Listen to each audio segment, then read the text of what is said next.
Queridos hermanos, bienvenidos a esta charla sobre espiritualidad de la renovación carismática.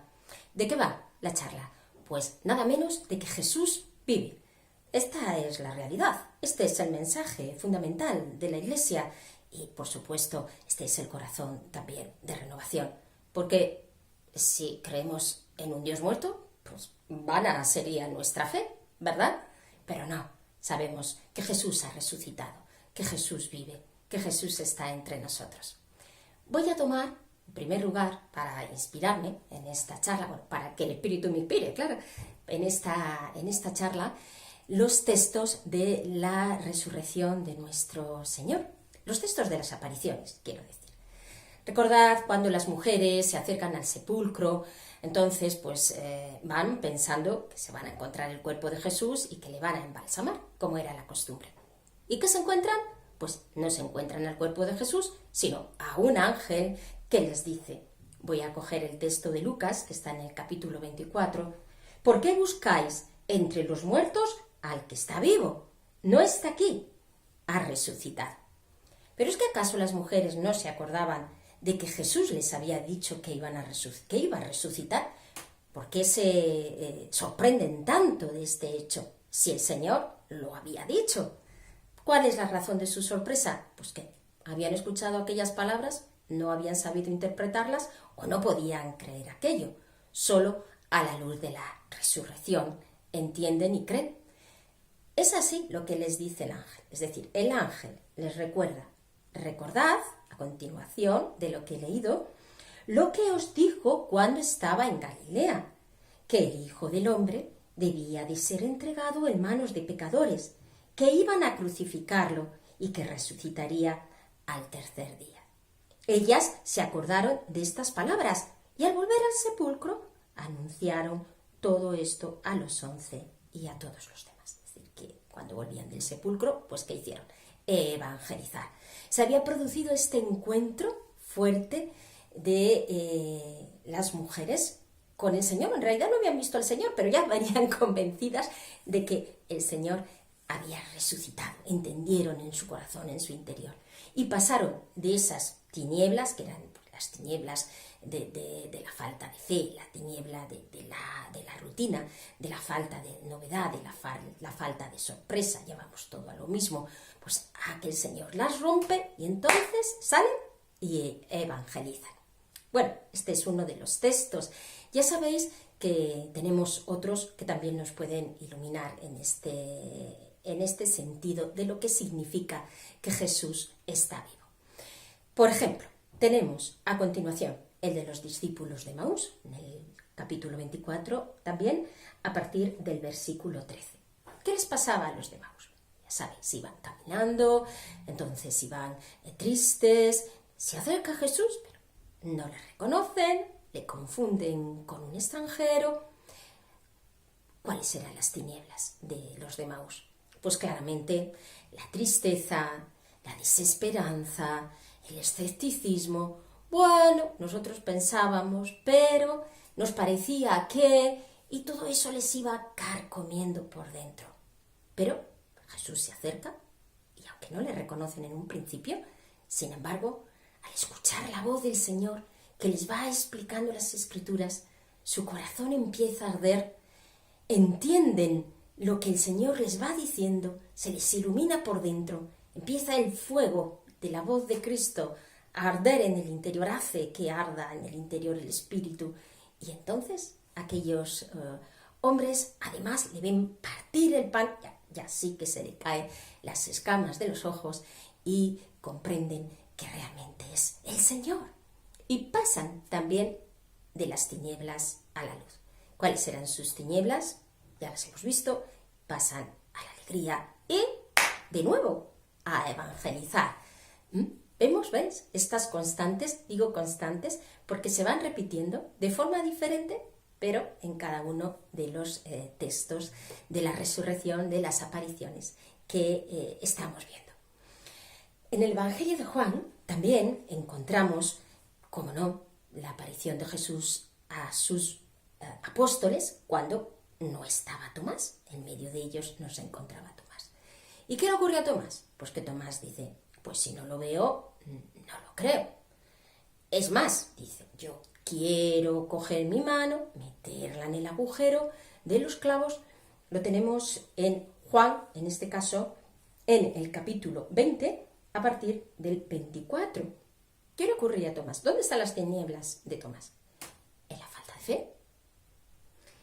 Hasta tal punto que él dice, yo solo creo lo empírico, lo que puedo coger, lo que puedo tocar.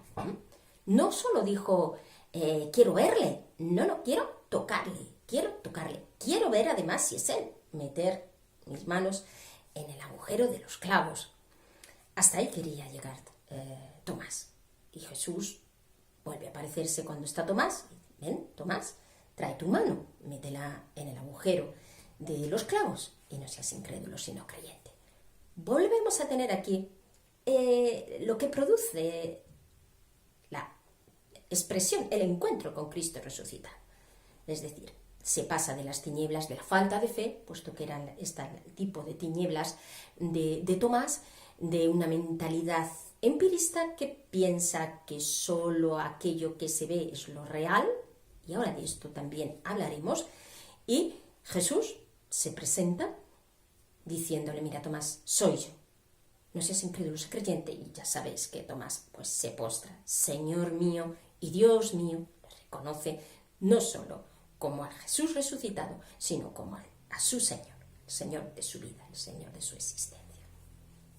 Bien, y por último, aquí también tenemos pues esta constante de las tinieblas a la luz, que se repetía también en los otros dos textos a los que he hecho referencia. Tenemos, por último, el de María Magdalena, quiero decir, el último texto al que voy a explicar. El de María Magdalena, fijaos cómo María Magdalena busca desesperada al Señor. Está ansiosa, está nerviosa, buscando al Señor. Y entonces tampoco le reconoce, como ocurrió con los de Emaús. Le ve a Cristo resucitado, pero no le reconoce. Esto puede sucedernos también en nuestra vida. Tenemos a Jesús resucitado que nos sale al paso de tantas maneras y no lo reconocemos. Hasta que Jesús dice a María, la llama por su nombre, y entonces María, yo voy a coger a Jesús, y se lanza a los pies, como diciendo, Señor, tú ya no te escapa. María, tengo que subir al Padre, dice Jesús. Entonces, también María ha pasado de las tinieblas a la luz, porque lo que nos quieren decir los relatos de las apariciones es que Cristo está vivo, es real, porque si no, no podía de ninguna manera producirse este cambio tan radical y fundamental que se está produciendo en las personas que ven a Jesús, porque ven a Jesús. Lo dice así María cuando también va a evangelizar. Recordemos, he visto al Señor. Eso es lo que dice María Magdalena. He visto al Señor. O sea, fijémonos, estas personas están diciendo que Jesús es perceptible, que Cristo resucitado, a Cristo resucitado se le puede percibir, es un verdadero festín de los sentidos, los textos de las apariciones. Si os dais cuenta, aparecen los 5 sentidos. ¿Por qué? Porque es el afán de los evangelistas de explicar de nuevo, repito, que Jesús es real, que está vivo, que no es un fantasma y que le podemos percibir como podemos ver las cosas exteriores por el sentido de la vista, del olfato, del gusto, del oído, del tacto. También aquí entran todos estos sentidos. He visto al Señor, lo acabamos de ver en María Magdalena. El gusto aparece en la Eucaristía con los discípulos de Emaús, porque es entonces cuando reconocen, y solo entonces, cuando reconocen al Señor. En la Eucaristía, al partir el pan. Es el oído, como también hemos podido ver en el caso de los de Emaús. Por ahí el Señor, también en el caso de María Magdalena, Raboní, dice, cuando ha escuchado antes su nombre.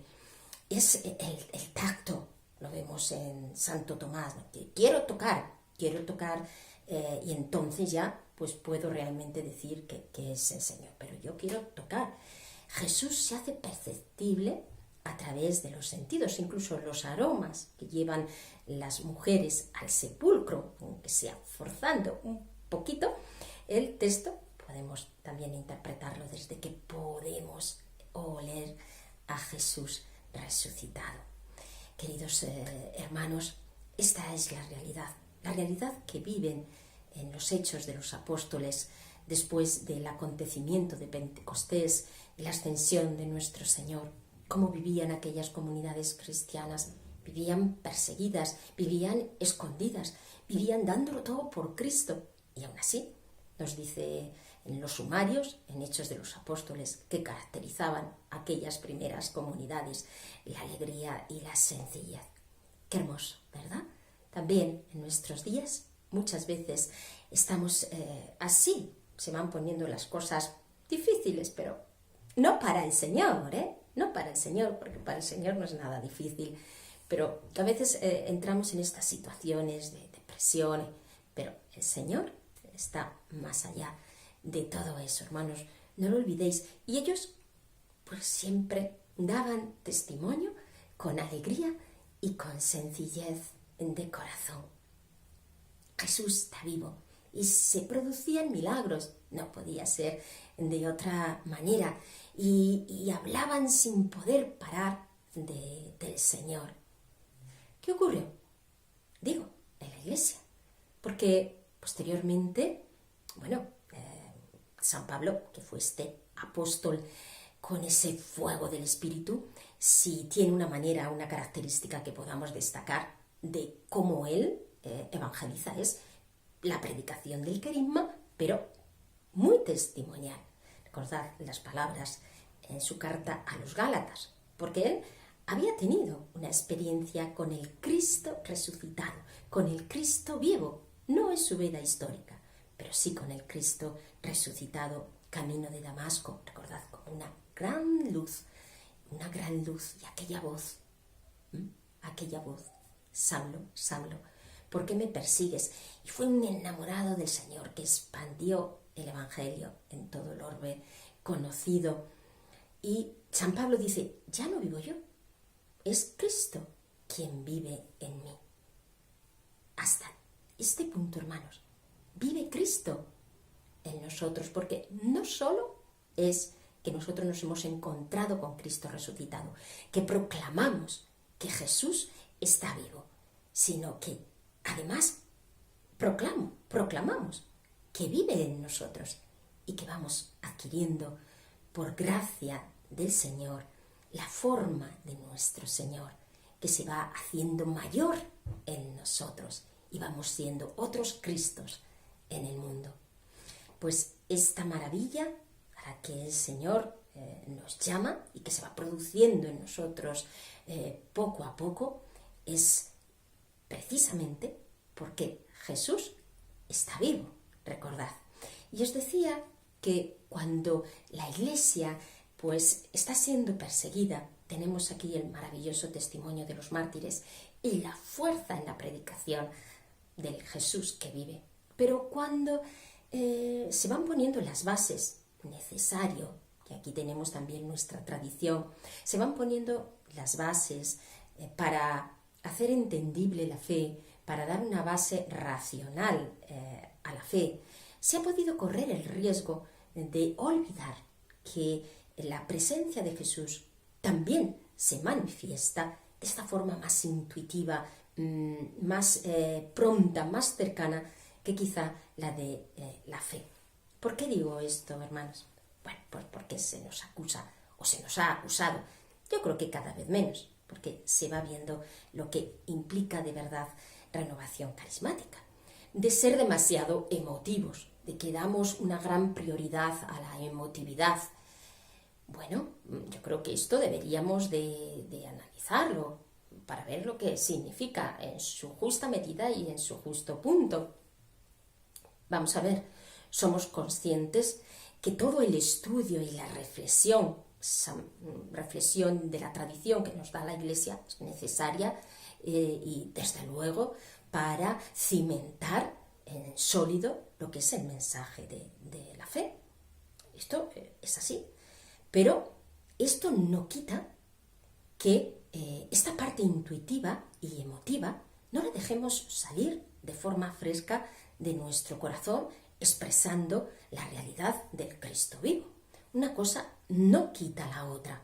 Bueno, cuando se pasó esa etapa que era pues la etapa de la persecución, vino otra etapa donde ya la Iglesia fue reconocida como oficial a partir del 380 con el emperador Teodosio, y hubo un proceso quizá de racionalización de la fe, en una parte muy positiva, pero que quizá en algunos momentos pues, fue ahogando esta expresión más intuitiva de que Jesús vive.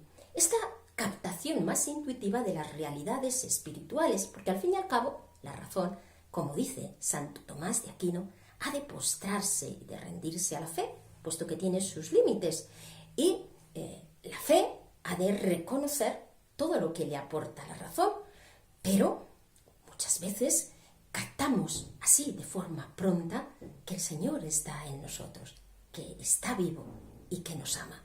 Y esa forma más intuitiva, digo, de captarlo, es lo que aporta en realidad renovación carismática, o recuerda renovación carismática, haciéndolo así con todas las manifestaciones del Espíritu.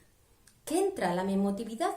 Pues sí, es que la emotividad forma parte del hombre, pero que de alguna manera se exprese en la sensibilidad no quiere decir que sea una experiencia sensiblera, sin base, que no quiere decir para nada que no haya que discernir, que no haya que reflexionar sobre las razones de nuestra fe. No. Quiere decir simplemente que es una vía más inmediata, más pronta y yo diría muy necesaria en estos tiempos en los que vivimos, porque todo es muy inmediato en esta vida, todo es muy rápido en esta sociedad, y esta forma de expresar que Jesús está vivo gracias a la efusión del Espíritu, a la expresión de los carismas, nos hace, hermanos, adentrarnos en esta sociedad y dar un testimonio que cala realmente en el corazón de las personas. Esta es la alegría que brota del encuentro y la forma de expresar todo lo que el Señor hace en nosotros. Hermanos, dice en el tercer documento de Malinas el cardenal Suenens que debemos de ser cristianos normales, pero él explica lo que significa esto de ser cristianos normales, porque parece que lo de ser cristianos normales es ir nada más que a misa o cumplir con las normas. No, el cristiano normal es el que vive a Cristo resucitado. Lo anormal sería un cristiano que no vive a Cristo resucitado. Eso sí, que no tendría mucho sentido. Lo normal es vivir a Cristo resucitado. Queridos hermanos, pues vamos a pasar, visto esto, a algunas implicaciones de esta realidad. Jesús vive, recuérdalo. Primero, que Jesús es real. Muchas cosas ya las han salido, pero las voy un poquito a sistematizar. Jesús es real, no es un fantasma, es real, es una realidad cierta, porque el acontecimiento de la resurrección está más basado en testimonios, en testigos que hablaron de que es real ese hecho, de que vieron a Cristo resucitado, que muchos otros hechos que se consideran históricos, ya así, sin más. Son muchos los testigos que nos hablan de que han visto a Jesús resucitado. Y esos textos y esos testimonios nos han llegado a nosotros. Sí, pero es que además, y aquí está, por la fe se nos da personalmente esta experiencia que es para todo aquel que se abre con sinceridad de corazón al Señor. Ábrete con sinceridad de corazón al Señor y encontrarás al Cristo vivo en ti. Luego, esta realidad se nos hace patente, porque, en segundo lugar, es perceptible, que decíamos antes a través de los textos. Sí, la experiencia de la fe, de Cristo que mora dentro de nosotros, que vive en la Eucaristía, que está en los pobres, pero me voy a fijar en esta presencia interior de nuestro Señor, puesto que somos templos de Él, templos de su Espíritu, como nos dice San Pablo. Le puedo ver, sí, interiormente, con los ojos del alma, puedo oler su aroma, como puedo ver y contemplar la belleza de las cosas, y ahí veo la belleza de Dios. Puedo escuchar su voz a través de la palabra, puedo gustarle en la Eucaristía. Sí, hermanos, puedo ver, oler, gustar, oír, tocar al Señor, espiritualmente hablando, y esto es perceptible, le puedo percibir, porque Dios es el Dios que se revela. Dios es el Dios que se acerca al hombre, que ama al hombre, que sale al encuentro del hombre. Todo un Dios sale a nuestro encuentro. En tercer lugar, es un Dios con el que puedo entrar en relación. No es que se quede allí, en un pedestal. Puede ser real, puede ser perceptible, pero está ahí, lejano. No. Dios establece esta relación con el hombre, toma la iniciativa, como toma la iniciativa con cada uno de nosotros, nos muestra su amor, hasta el punto de decirnos que quiere llevarnos a su intimidad, que quiere llevarnos a lo más profundo de su corazón, que quiere hacernos felices y darnos la vida eterna. Por tanto, y a esto voy con el cuarto punto, permanece para siempre, vive para siempre, no muere más, no muere, vive para siempre, hermanos, y porque Él ha resucitado, como nos dice en 1 Corintios 15, San Pablo, nosotros resucitaremos con Él y viviremos con Él para siempre, nos eternizaremos. Y ese deseo de amar, ese deseo de ser felices, ese deseo de armonía llegará a su plenitud, aunque ya podemos vivir aquí en la tierra al Cristo vivo. Porque, hermanos, recordad, Jesús vive. De esto va la enseñanza. La alegría. Esta es una de ellas. La alegría, porque también viene en los textos de la resurrección. ¿Qué les pasa a estas personas, a los discípulos? Pues que empiezan a alegrarse, pasan de las tinieblas a la luz y entran en una gran alegría. ¿Qué les pasa a aquellas mujeres? Alegres van a predicar el Evangelio. ¿Qué les pasa a los de Maús? Van contentos de nuevo, aunque ya era de noche y todo, van a contárselo a los apóstoles, que habían visto a Jesús, que está resucitado, que es verdad, que Jesús está vivo. ¿Qué le pasa a María Magdalena? Pues la agarra al Señor, o a Tomás, una gran alegría.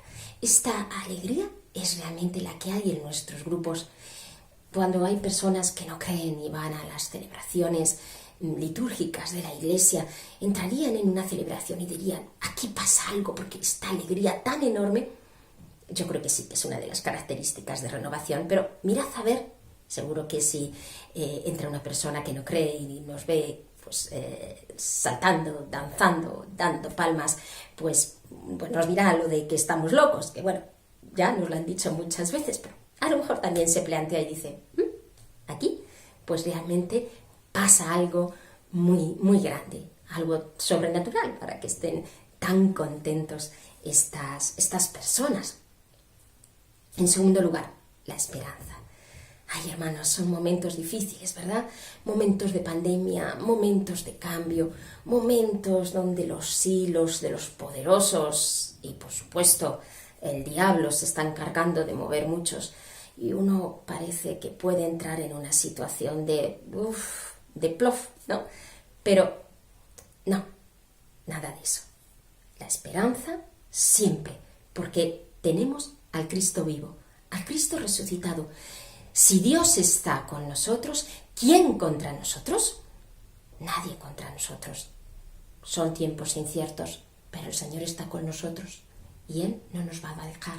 Y Él guía los pasos de la historia de forma misteriosa, sí, a veces pasando por mucho sufrimiento, porque así el pecado del hombre nos va metiendo en una maraña, pero Él está ahí.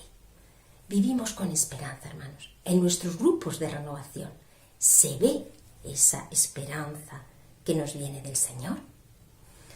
3. Los milagros. ¿Qué tiene que ocurrir en renovación carismática? Pues lo que ocurre, pero más. Milagros, muchos milagros. Milagros de sanación interior, milagros de sanación física, carismas. Somos renovación carismática. Hay que de nuevo volver a renovar esos carismas una y otra vez para que surjan con una fuerza impresionante, la fuerza del Espíritu. Sí, en esto de los milagros, pues nos puede pasar también como a los discípulos y a los apóstoles cuando ven a Jesús resucitado. A ver, uno se admira de la obra de Dios una y otra vez. Pues claro, es el Dios grande y poderoso. ¿Cómo no te vas a admirar de todo lo que el Señor hace? Pues claro que nos admiramos de todo lo que el Señor hace.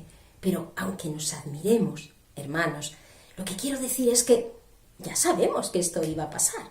Vamos, no sé si este milagro en concreto, pero que iban a pasar milagros, porque Jesús vive y está, y eso, pues, es real y se nota, claro, que es el mismo Dios el que está entre nosotros, produciendo todo tipo de milagros en medio de este mundo que cada vez se aleja más de Él. Por eso, hermanos, hay un cuarto punto que tiene que caracterizar también nuestros grupos de renovación. La evangelización. Lo hemos visto en los textos a los que me vuelvo a remitir. Encontraban al Señor, se ponían más alegres que unas Pascuas y se iban a evangelizar. A evangelizar, recordad, no puede ser de otra manera. Es verdad que nuestros grupos son grupos de oración, pues claro que son grupos de oración, pero vana sería nuestra oración, vacía sería nuestra oración. No estaríamos realmente con el Jesús resucitado, ni estaría Jesús resucitado entre nosotros si al orar no fuésemos a la vez a evangelizar. ¿Entendedme? Orar y evangelizar. ¿Por qué? Porque portamos la alegría y el gozo del Espíritu y una cosa debe de traer la otra. ¿Es así? Por eso debemos revisar si no es necesario que en nuestros grupos, así como hay ministerios de acogida, ministerios de alabanza o ministerios de intercesión, en nuestros grupos también tiene que haber ministerios de evangelización. ¿Para qué? Para reflexionar, orar, pensar y llevar a cabo las iniciativas que hagan falta para llevar al Señor a tantos hombres y mujeres que lo desean en su corazón y que viven un gran desierto esperando que alguien les hable y que les dé el agua de la vida que es nuestro Señor. Pues, queridos hermanos, vamos a pedírselo a Jesús para que esta renovación nuestra querida se renueve, una renovación de la renovación y que los grupos se renueven una y otra vez en el Espíritu y nos lancemos a esta aventura de la evangelización. El Señor está con nosotros. ¿Quién contra nosotros? Pues termino esta enseñanza orando. Vamos a orar, porque sabemos que todo es gracia, que todo viene del Señor.